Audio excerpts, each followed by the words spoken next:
So it is 6 o'clock. So I want to welcome you all and thank you for joining us this evening for the Mitchell Center for African American Heritage Juneteenth event. I'm very excited to present this event to you through our guest speaker, Christy Coleman.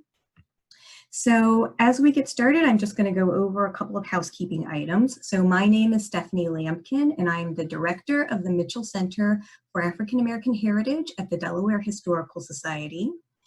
We ask that you please mute your microphone if for some reason your microphone is enabled or on. We do ask that you mute that. We will be taking questions at the end of the presentation, so please put your questions in the Q&A for the speaker. This talk is being recorded, and this program is partially funded by a grant from the Delaware Humanities, a state program of the National Endowment for the Humanities. So we are really pleased to be able to offer this to you. For those who may be unfamiliar, the Mitchell Center for African American Heritage is dedicated to collecting, preserving, and sharing for the public Delaware's African American history. And while our physical building is currently closed, I do invite you to view our video on our exhibition, Journey to Freedom. It is available through our website, which is dehistory.org. And if you enjoy this event, then please check out our calendar, also on our website, dehistory.org, for upcoming events being offered through the Delaware Historical Society, including the Mitchell Center's open mic event on July 3rd, and an event on July 9th called History Happens Now, where DHS's chief curator will discuss the COVID Chronicle Delaware project, which is our effort to collect Delawareans' responses to the COVID-19 pandemic. Now, I am very excited to welcome our speaker, Christy Coleman, this evening. Christy Coleman grew up in Williamsburg, Virginia, and earned her bachelor's and master's degrees from Hampton University. She currently serves as executive director of the Jamestown Yorktown Foundation in Williamsburg, Virginia. I followed Christy's work for a while, and I was really thrilled that she agreed to give this presentation in celebration of Juneteenth. And to give greater context, what's excellent about the Mitchell Center's public programs is we have opportunities to go beyond the story that we tell within Journey to Freedom and Delaware's African American experience to connect to larger national stories. And so her presentation this evening will certainly do that. Ms. Coleman is a tireless advocate for the power of museums, narrative correction, and inclusion. She's an innovator and leader in the history museum field. Ms. Coleman strives to make museum experiences and shared history meaningful to diverse communities. And she's written numerous articles, is an accomplished screenwriter, public speaker, and has appeared on several national programs. So if her name sounds familiar, then you've probably been touched by her work the same way I have been. So it is my pleasure to welcome Christy Coleman. Thank you, Stephanie. Hello, everyone. How are you? I'm glad that you're joining us virtually anyway. I'm sorry that I can't be with you in Delaware, but we're all trying to be safe and stay safe. So I'm just going to present this presentation as if I were with you. And as Stephanie said, at the conclusion of my remarks, we'll leave plenty of time for questions with you. And I'll answer as many of them as I can that appear in the Q&A box below. If you're not seeing it, just run your finger down there or scroll down to the bottom, touch the bottom of the screen, and you'll see the participants, the chat box, the record, and the Q&A buttons. So moving on, my presentation today, as Stephanie shared, oh no, don't go so fast yet there, Mr. Kobe. My presentation this evening with you is entitled To Be Free, a Citizen and a Voter. And with special emphasis that we are coming upon Juneteenth on Friday.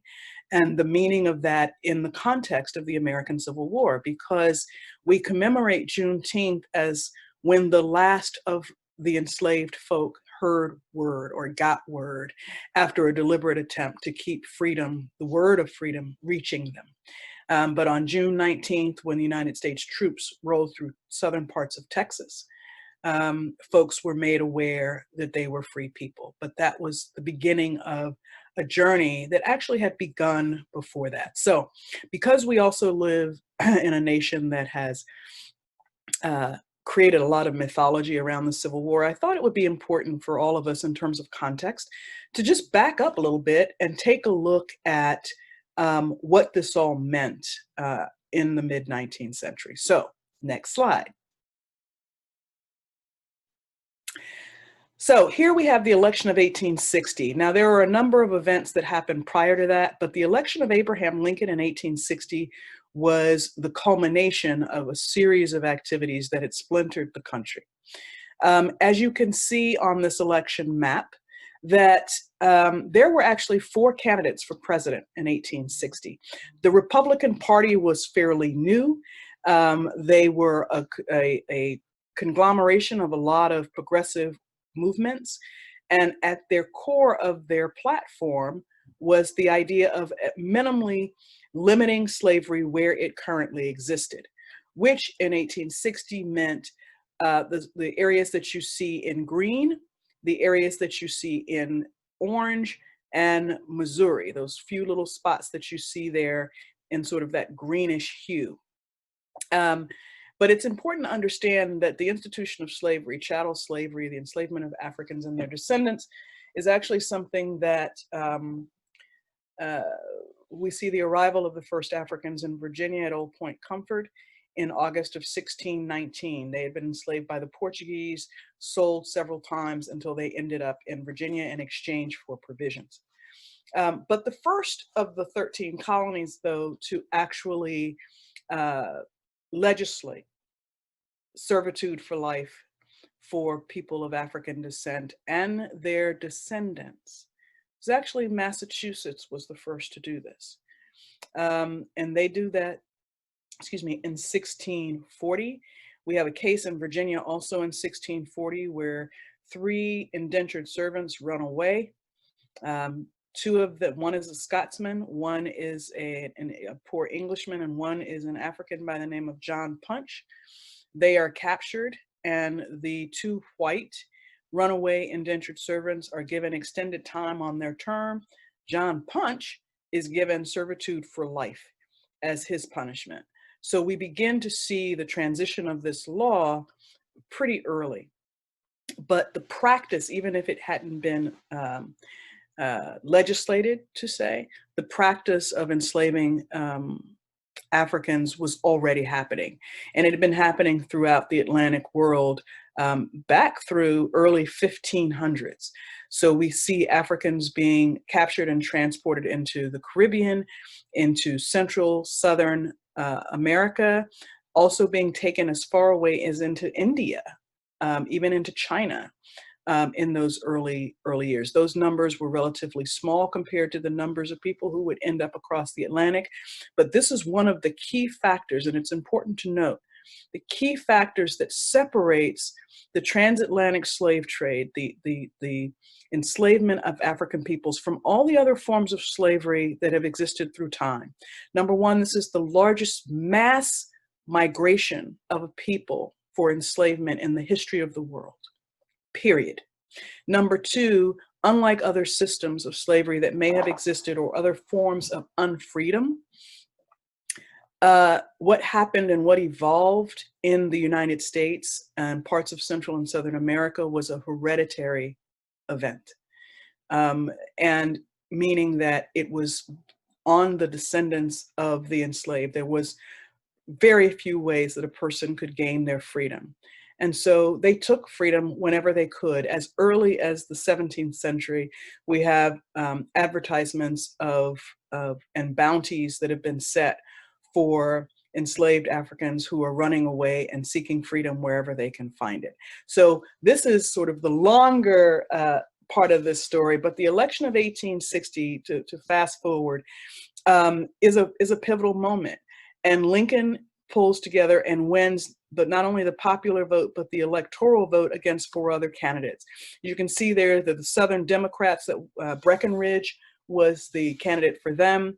Bell was the constitutional unionist. Those were those who were hoping for a compromise to avoid any kind of war or separation of the states. And then you had Douglas, who was a Northern Democrat, who, as you can see, he only won New Jersey and Missouri. But nonetheless, this is the tenor of the nation had changed dramatically with the rise of European immigration and those immigrants not wanting to compete against unfair labor practices that slavery wrought, that would suppress wages, suppress opportunities, and they certainly didn't want to see it expand into those territories that you see in brown. The law, the Compromise of 1850 said that territories that would be applying for statehood had the option of letting those settlers in those areas decide whether or not their state was going to be enslaved or free. And what those in the South, the powerful, wealthy of the South, did is they paid young men 21 years or older that were white, paid them to go out there to skew the vote against the settlers. And that's why we had so much confusion and bloodshed in Missouri and in Kansas territory. The rise of John Brown. John Brown actually is the John Brown's raid and insurrection takes place in the fall of 1859. He is hung in December of 1859. So less than a year, there's been a whole lot of turmoil in the country, but Lincoln wins, and the South sees that the tide has turned against them. But it's important to understand that the South at this time, the American South, those 11 states that would eventually make up the Confederacy, are an economic powerhouse. 90% of the world's cotton was coming out of the American South and subsequently made it the 6th wealthiest economy in the world. And Northern interests were very much tied to it as well. Insurers, bankers out of New York, travel industry, believe it or not, those hotels for those slave traders, clothing manufacturers, Brooks Brothers, for example, the famous clothier Brooks Brothers actually got their start because they used to make clothing for slaves going to market. That's how Brooks Brothers got started. But anyway, it is a period of tumult. So the mere fact that Lincoln wins by such a large majority, the South immediately feels threatened, and South Carolina immediately secedes from the United States. Next slide. And this gives you an example of the spread. In 1860, the US population had over 31 million people. 3.9 million of them are enslaved African Americans. About 500,000 of them are enslaved in border states being Kentucky, Missouri, and Maryland, that would remain with the United States when war does break out. There are approximately 10 million whites in the South. And those 10 million are supported again by 3.5 million enslaved people who make up this massive wealth of the nation. Next slide. Now, there are a lot of people who have since the Civil War, because I'm going to be clear, during the American Civil War, those secessionists were very clear about why they were leaving the United States. It was a threat to their economic life. It was a threat to their social order. And the mere fact, again, that the Republicans had won by such a wide majority, it was a threat to their slaveholding empire. And so as you look at the order of secession, and you actually go and take a look at what each of these states said in their articles of secession, the connection is very clear. South Carolina is number one. In December of 1860, less than a month after the elections, they secede. 57% of the population of South Carolina are enslaved people. Mississippi, number two, 55% of their population, enslaved people. Florida, and so on. Missouri is a border state. Maryland, a border state. Kentucky, border states. Tennessee would be a state that would be split, which is part of the reason why today Tennessee has 3 stars on its flag. The western part of Tennessee was all in because it was closest to the Mississippi River, a lot of wealth in western Tennessee. Middle Tennessee was split right down the middle, and eastern Tennessee was strongly unionist and supported it, even though the state itself seceded. But you can see, again, they're further down the list. Next slide, please. One of the other myths that come out of the Civil War is, well, you know, not that many people actually owned slaves, so they certainly couldn't go to war for it. Well, they did go to war for it because, again, this is the wealth of a nation is built off the back of enslaved people. And even though 25 to up to 30% of the white population were slave holding and the majority were not, they were still vested in that system because that system set up the structures of white supremacy and reinforced structures of white supremacy. So whether you were slave holding or not, you at least had a greater status, regardless of your economic level. And number 2, it was acknowledged that this was something that you aspired to, like you aspire to buy a house. And I want to build my wealth, so I'll buy 1 slave and maybe I'll have an opportunity to get a few more, especially if I'm able to get a female.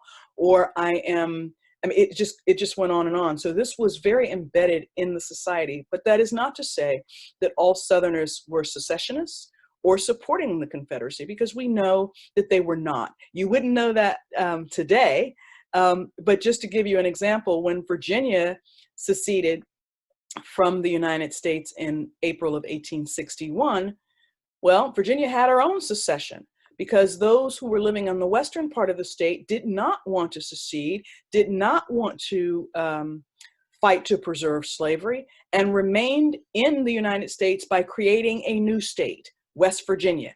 But if you ride through West Virginia today, you would never know that they actually had their state formed because they were unionists. They were against leaving the nation because of slavery.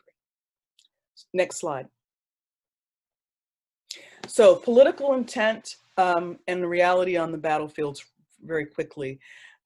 These are excerpts from the Confederate States of America Provisional Constitution. The Confederates make very clear they do structure their government very similar to the United States. Another falsehood about the Confederacy is that they were about small government. That is not true. The Confederate government would be larger than the United States government will be until the New Deal in the 20th century. It was a large government, and a good portion of this government was established not just for war making, but also for the control of the enslaved population. And so that government was very large. But these are 3 excerpts, 3 key points of the Confederate Constitution that made it very different from the United States Constitution. There are others certainly, but these are the 3 tenets that are perhaps most important. Article 1, Section 9, Clause 4 prohibited the Confederate government from restricting slavery in any way, meaning there was nothing, if as this new nation, as they described themselves, there was nothing that an individual or a state could do that would prohibit, and the government would never prohibit slavery or restrict it as a pure property rights issue. And they had no intent of restricting slavery's expansion, which we also find in Article 4. Say, like what happened in other parts, like in parts of Maryland and New Jersey and New York, where slavery had once existed and they had gradual emancipation. Some people were still enslaved even up to the Civil War, but the numbers were minuscule, really, simply because of when they were born and how long they lived. But in this case, Article 4, Section 2, the citizens of each state shall be entitled to all the privileges and immunities of citizens in several other states, and shall have the right to transit and sojourn in any state of this confederacy with their slaves and their property, and the right of property in said slaves shall not be thereby impaired. This was a big issue. For those of you who may remember the Dred Scott case, Dred Scott was taken into free territory. The court would end up ruling against him, but the mere fact that this became a court case, and a significant one at that, was one of the reasons why the Confederates decided it doesn't matter where you go within the Confederacy, your slave is still your slave, your property is still your property, and we are not going to ever interfere with that. And then Article 4, Section 3, Clause 3 offered slavery in all future territories, and this is important, conquered or acquired by the Confederacy. As the war was waging between 1861 and 1865, the Confederates were very much trying to, they were looking at expansion of their nation. They had plans to invade Mexico, which had outlawed slavery in 1829. But they felt that they had some allies of the old aristocrats of Mexico who had in fact owned slaves. But Mexico absolutely was a thorn in the side to Southern slaveholders, particularly those in Texas. So much so that Texas actually was trying desperately to get the federal government, before the war, to get the federal government to enter into a treaty with Mexico that would prevent them from harboring runaway slaves. Because you see, there was a time when several thousand, actually close to 10,000 slaves were aided by Mexicans to cross the Rio Grande into Mexico, and Mexico established sanctuaries for these runaways, gave them land, gave them protection, military protection as well. That's a story that most Americans don't know anything about, but this was a huge deal. So not only were people able to escape into Canada, those who were in the South are like, why go to Canada? I'm going down there to Mexico. They got me, and Mexico did preserve that. There were raids into Mexico by Texas posses and vigilantes that were trying to get these folks back, but most of them failed. So there are areas of northern Mexico where the descendants of America's enslaved still live to this day. Next slide. So how did this racial construct impact the world? The buildup of this wealth is significant. We all know again about the Africans that arrive in British North America in 1619, but by 1619, the enslavement of Africans is a global effect. In fact, the nation most responsible for, the transport of tens of millions of Africans is actually Spain.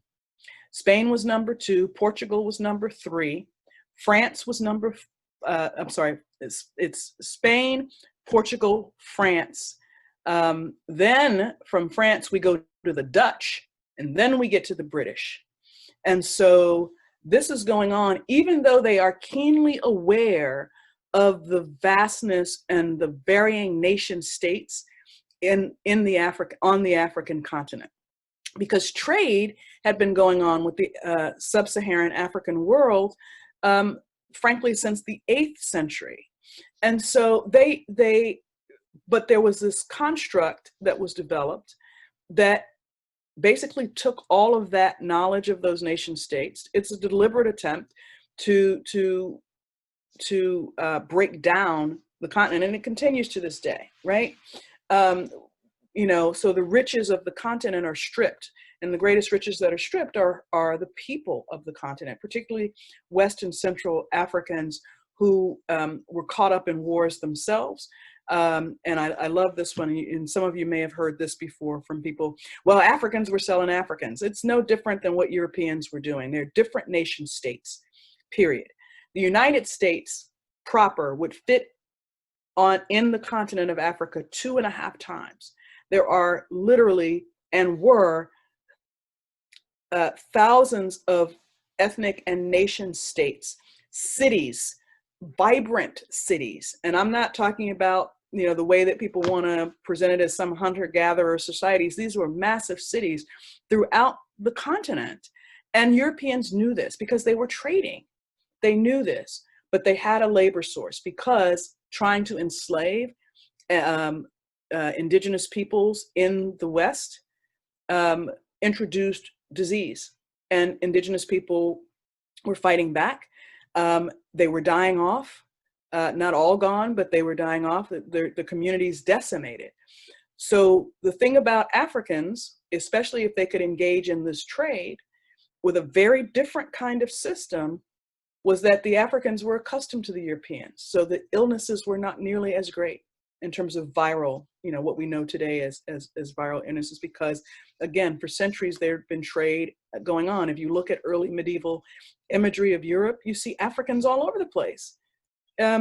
So this construct to support this system of enslavement, this chattel slavery system that will develop in the West, did tremendous harm, but it also expanded greatly this idea of white supremacy.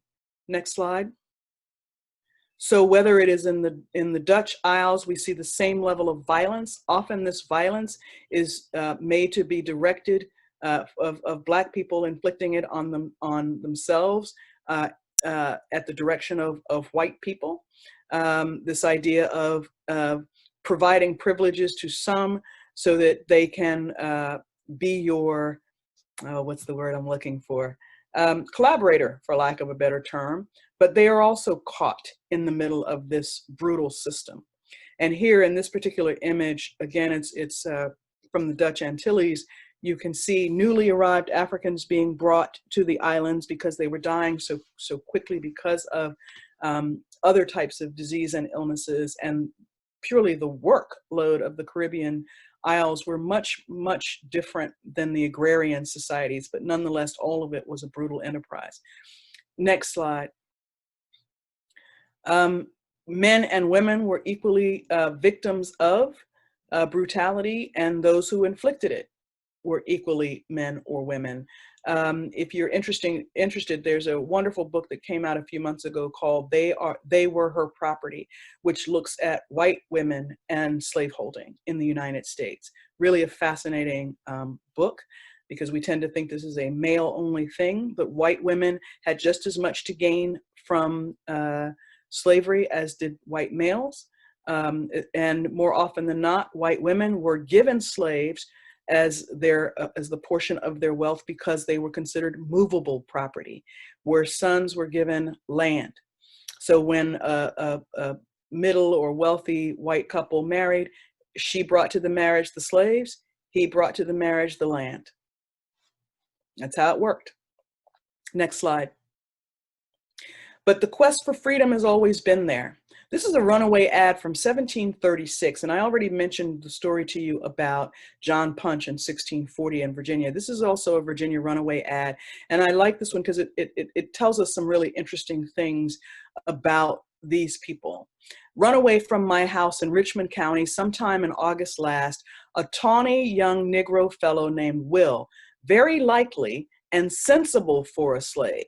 So we've already got this stereotype that Black folks are not smart, right? But here they are calling that out specifically, as well as his complexion, because that becomes important during this period. By 1736, you've got multiple generations that have already been born, at least in Virginia, and there has already been some intermixture, so much so that in 1705, Virginia passed a series of what's called the Henning Statutes that restricted and actually defined the condition of the mother shall determine the condition of the child. And this was going completely against British law before that time, where your father determines it was who your father was who determined your status. But because of the slave enterprise, because of the rape and sexual assault against African women and the children that they bore, they made the law to say the condition of the mother. So if the mother is enslaved, so therefore is her child. And that created a whole new series of issues. As this ad goes on to say, he lived for many years at Ripon Hall near Williamsburg and was removed on account of his ill behavior. It is supposed he went to Ripon and carried off with him a young Negro wench named Sarah, his sister.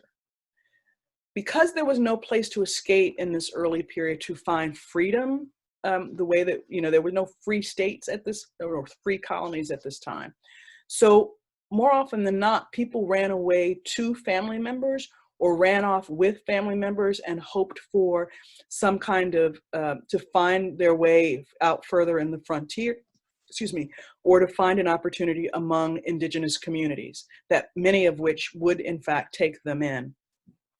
So he's run off with his sister, and that they are gone to the eastern shore with a fellow named Peter, belonging to one Lee on York River, who has been indulged by his master to work abroad. Now here's a case of this Peter who is allowed to work on his own. Here's a case likely where he is hired out or can hire himself out as long as he sends back certain portions of money.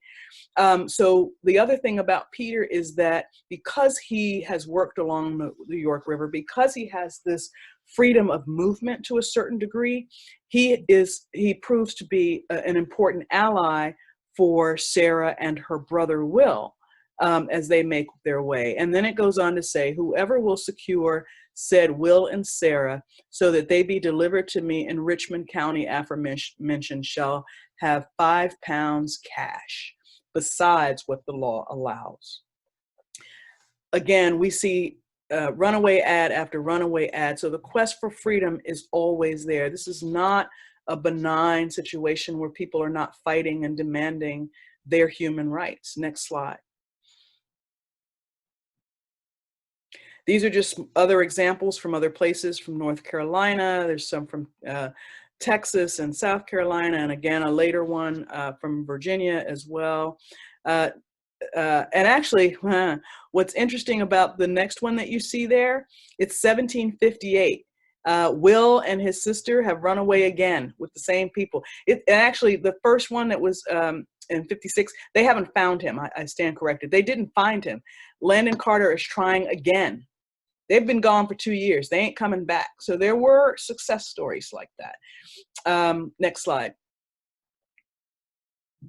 So by the time, again, we get to the Civil War, so I've given you all this extra space before. Now we have to get back to the Civil War, right? And we're talking about the Emancipation Proclamation. We're talking about Juneteenth.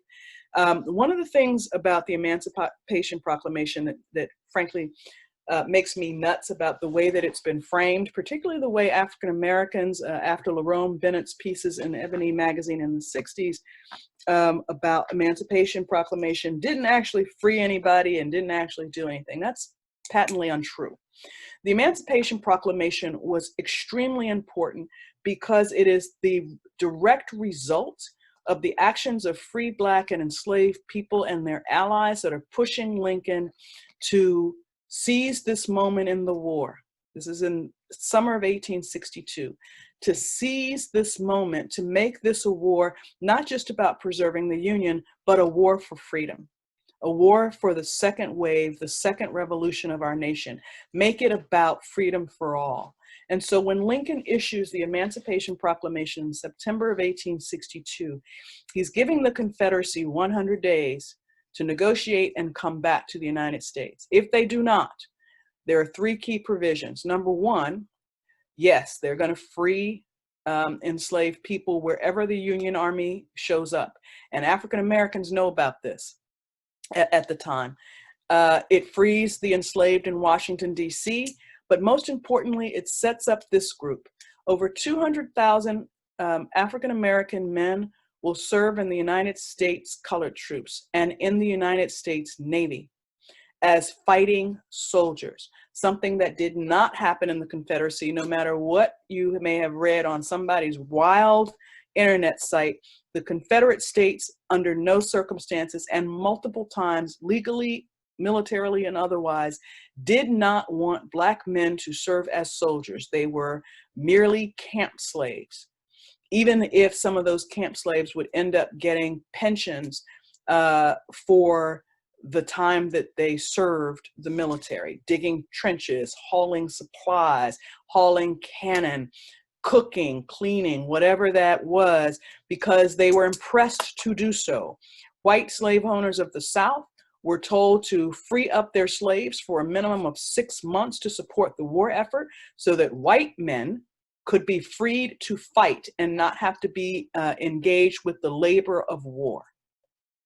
So the Emancipation Proclamation allows for African American men to fight for their freedom as soldiers. And that is also significant. Next slide. This is an image of an African-American sailor in the American Civil War. Again, there was about 180,000 Black men in the United States Army and about 20,000 that would serve in the Navy and on those ironclads. The naval forces were integrated because it's a ship. So it's a little bit different, but they serve in those capacities during the American Civil War. Next slide. So what happens when freedom came? And this is where the power of stereotypes that were being very meticulously put into place. When freedom comes, it is a powerful moment. And there are some incredible things that happen by the time we get not only from 1863 with the passage of the Emancipation Proclamation, but Lincoln understood that that was essentially just an executive order. And he had to encourage members of Congress, for which the Republicans were in majority. And by the way, let me be clear, the Republican Party of 1860 is not the Republican Party of 2020. They're very, very different organizations. They are the same in name only. Same thing with the Democrats. Very different party postures. But that's another lecture for another time about how that happens. So what happens when freedom comes? Next slide. So we talked about the Emancipation Proclamation. Here's just a little small note for you.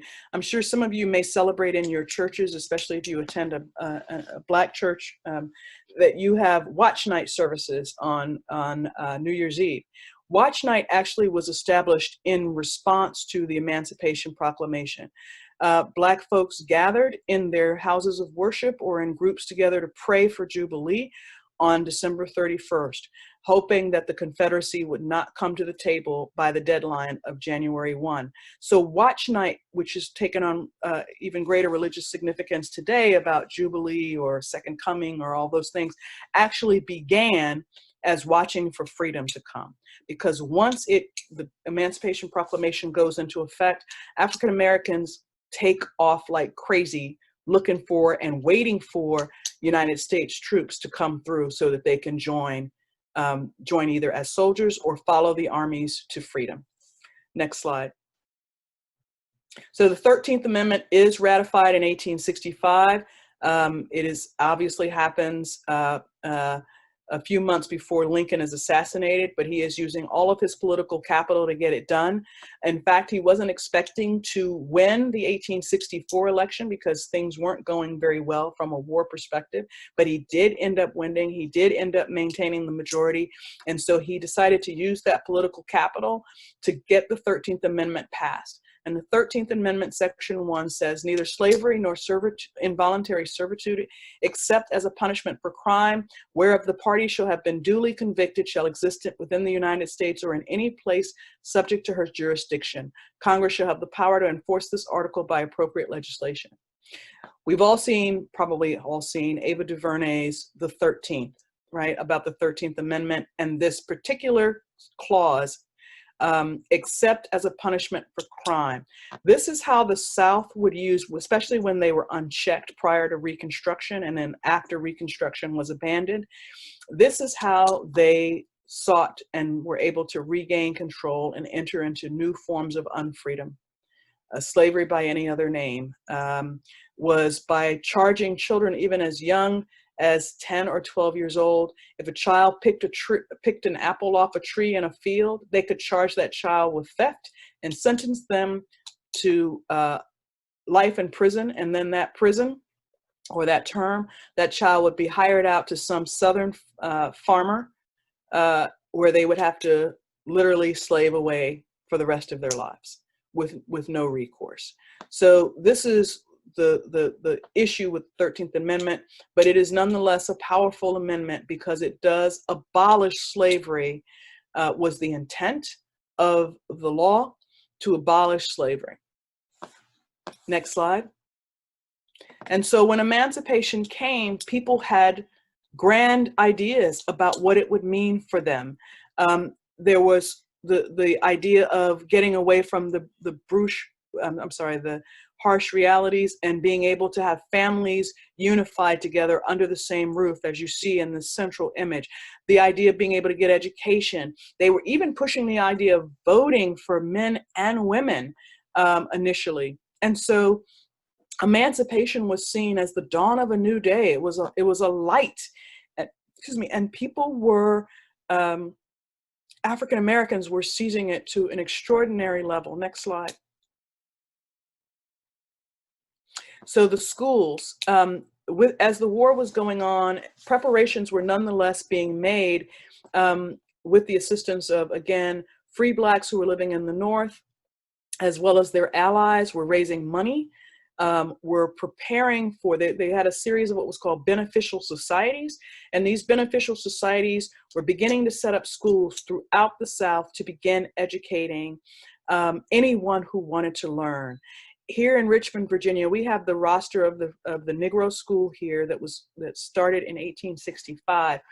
The oldest student was 80 years old. The youngest student was 3. And they were all in that school learning together. And this was common throughout the South. These schools were being set up all over the place. There were, next slide, some other images that you could see. Families were putting out newspaper announcements trying to relocate family members that may have been sold away during slavery, especially in those last years, as slaveholders were becoming desperate for cash because they were being cut off from European markets and the like. The Civil War, by the way, as another little aside, Civil War is part of the reason why we, I told you in the beginning that the American South produced 90% of the world's cotton in 1860. When the war is over, Europe has found their cotton in other places. Namely, they find it in Egypt and they find it in China. And so today, when we think of the finest cotton, it is Egyptian cotton. But the largest producer of cotton in the world today is also China.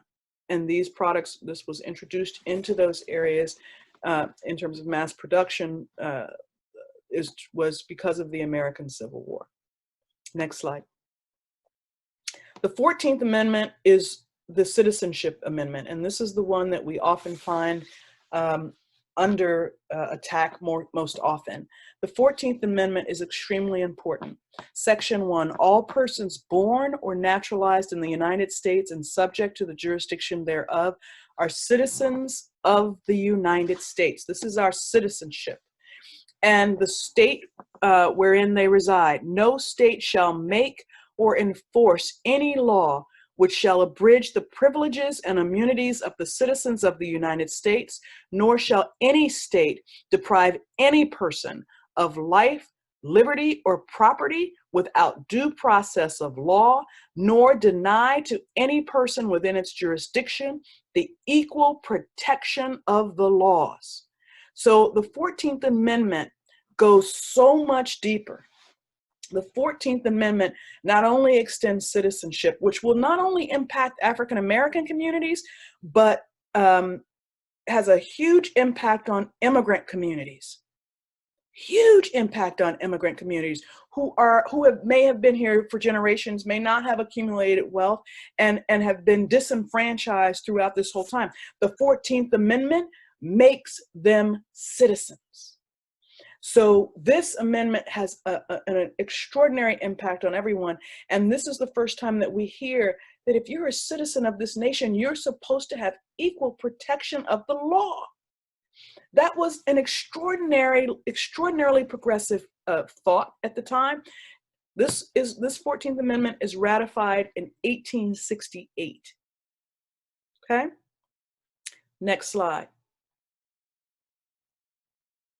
And so people took citizenship extremely important. Even before the passage of the 15th Amendment, which will extend voting rights, African Americans, many of whom, again, were formerly enslaved, they are forming electioneering committees. They are forming groups to help them become informed about the issues and to put forth candidates for office, both locally, statewide, and national office. They got to work. They got to work. the first ballots are being cast even before the 15th Amendment comes into play, because some states were in fact allowing Black men to vote. This is huge. And again, these formerly enslaved people in this moment in the sun, are grabbing this opportunity like you would not believe. They are educating themselves, men and women. They are learning about the issues. They are learning about what they can do. It is because of Reconstruction that most of us were told was an absolute failure. It wasn't a failure. It was abandoned because it was working. It is because of Reconstruction that we have free public education. It is because of Reconstruction that we have libraries that are open to people. It is because of Reconstruction that we had the expansion of the rail systems and opening of new lands and opportunities for growth for these, again, newly freed people and immigrant communities who wanted to grasp what they conceived of as a new American dream of equality in this nation. And it would be, as we all know, stripped from them. But we're not there yet. Next slide. So as I mentioned, the 15th Amendment is very short, just like the 13th Amendment. The rights of the citizens of the United States to vote shall not be denied or abridged by the United States or by any state on account of race, color, or previous condition of servitude. Congress shall have the power to enforce this article by appropriate legislation. Here's the thing. Again, an example of my home state. The election of 1870 in Virginia, 140,000 Black men will cast their vote, their very first vote that they have prepared themselves for. But by the 1904 election, Virginia has made so many laws and have shifted this because Congress shifted a lot of the eligibility around voting when the Confederates, the former Confederates, were allowed to vote again under the Andrew Johnson administration. That by the time we get to 1904 election, only 10,000 Black men are eligible to vote in Virginia by 1904. Half of white men will be disenfranchised as well, to keep the Republican voters out. It was deliberate and it worked. And it happened because of Section 2. Congress turned over a lot of these voting rights issues to the states. This is an example of what happened during the Lost Cause period, and the lie that having Black men in our halls of government created, a zoo-like atmosphere. It's not true at all. They passed some of the most extraordinary legislation that still has powerful impact. But when, again, the cost of Reconstruction, particularly the military districts, was very, very high. People were weary of the ongoing problems. Even under Grant's administration, President Grant, there were hearings about the Ku Klux Klan and trying to shut them down, and sent out forces to do just that, as that organization was just getting started in 1866. All of this was happening at a rapid pace. But again, when the decision was made, this is when we actually had our first government shutdown. These former Southerners who've been allowed to terrorize terrorize Black voters and white voters who did not agree with them through the actions of the Klan and the White Citizens Council and others. What they did, in fact, is basically an overthrow of the government in a different kind of way. And they passed a lot of laws that, again, disenfranchised people and rolled back the progress that we had seen from 1866 through 1880. Next slide. So again, here's an image in celebration of the 15th Amendment and the impacts that were felt up to that point. Again, education, marriages being legal, Black political participation, community engagement. There's all kinds of things that are happening in an extraordinary way. Businesses are being started, townships are being started, and it will all be destroyed by the backlash that will occur again when former Confederates are allowed to regain their voting rights simply by saying, yeah, okay, I'll be loyal to the United States. It's all they had to do was take a loyalty oath, and they were given back their right to vote, and it was disastrous. Next slide. But again, the Black community continued. This is another example of this is the National Colored Convention in session in Washington, D.C. They were trying to put forth platforms and ideas for legislators, both on, again, the state and the national level, for progressive movement that would be impacting and helpful to all Americans, regardless of background or previous condition. Next slide. And then to give you an example of what I meant by the backlash, just to show you just how progressive it had been, this is the grand jury that was selected to hear the evidence against Jefferson Davis for treason in 1867. And if you look carefully, you will see the African-American men that are serving. Most of these men were previously freemen, but who are serving on this federal grand jury. Southerners were so outraged by this concept, as well as some members of the Supreme Court who had been appointed by Democrats at that point, who were still serving on the bench and had not given up their role on the bench. That was a really, we have to remember that was taking place because the South dominated national politics for the first 70 years of our lives, and the court was a lifetime appointment. Okay? So as late as the 1840s, the South was still controlling the federal government and the appointment of judges. So several of those Supreme Court justices were from the South and had Southern sympathies. So bottom line is Jefferson Davis was never brought to trial. But I thought it would be important for you to see this image. Next slide. The resistance was swift, again, when political power was regained by the Southern elite. Next slide. So everything from voter intimidation. Next slide. Domestic terrorism on a scale that was unfathomable, with abandon. And like I said, the federal government sent troops in to try to shut this down with the White League and the KKK. But things had really taken on a horrid turn by 1868. Next slide. They were burning down schools.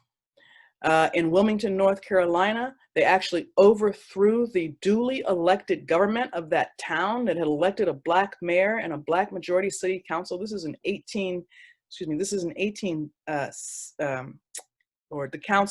majority council in 1870, but by they in the end of the 19th century, they have been able to just strip it completely and murder and kill members of council to take back the legislature in Wilmington, North Carolina. I mean, this happened throughout the South during this period of post-Reconstruction. Next slide. And then America fell for the lie, at least white America did, that the South was some noble lost cause and it would impact our popular culture in extraordinary ways. And so when you ask Americans even today, what caused the American Civil War, a remarkable 38% will say states' rights. Only 32% will say slavery. When all of the documentation, all of the letters from the period make clear why they went to war, and it was for the preservation of this system. Next slide. Lost cause on the public landscape has been something that we are all seeing in contemporary life right now, and a lot of demonstrations in the cities, and what has evolved into the largest human and civil rights movement in the world. what we are living through right now. All over the world, people are having conversations about the impact of white supremacy and the way that it has landed in the landscape and the systemic nature of it. So in America, we have, and it's not just in America, by the way, there are actually Confederate flags and statuary in places like Australia. It's really bizarre. There is a community in in Argentina, that are known as the Confederados. They are descendants of the people who refused to take the oath, and some of whom that escaped before the end of the war, taking their slaves with them and forming a colony in Argentina, and also one in Brazil. The lost cause. So what do these statuary really say and do? Next slide. These are just a few examples of the many, many that are out there. This is Jefferson Davis statue here in Virginia. There's these two Lee statues in different cities. I think one is Charlottesville, one is actually in Ohio, I believe. You have this very large dedicated monument that's on a battlefield, one of the national park battlefields. Next slide. But you need to know what some of these things say. So for example, for this one, and I know I'm running late and I'm going to try to speed up here for you. In commemoration of the 39th annual reunion of the United Confederate Veterans at Charlotte, North Carolina, June 4 through 7, 1929, the state and the city's tribute of love and grateful recognition of the services of the Confederate soldiers whose heroism in war and fidelity in peace have never been surpassed.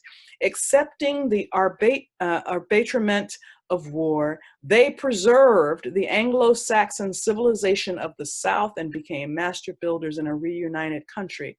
Veritas vincit, we are vindicated. That's what that means. Next slide.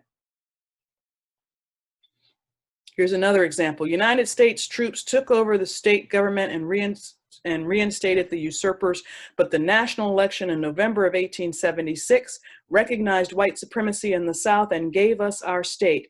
This particular monument was actually in Liberty Park in New Orleans, Louisiana. This is what set off New Orleans' decision to remove those Confederate statues, because it was honoring the Klan who came in and took over the government like they had in Wilmington.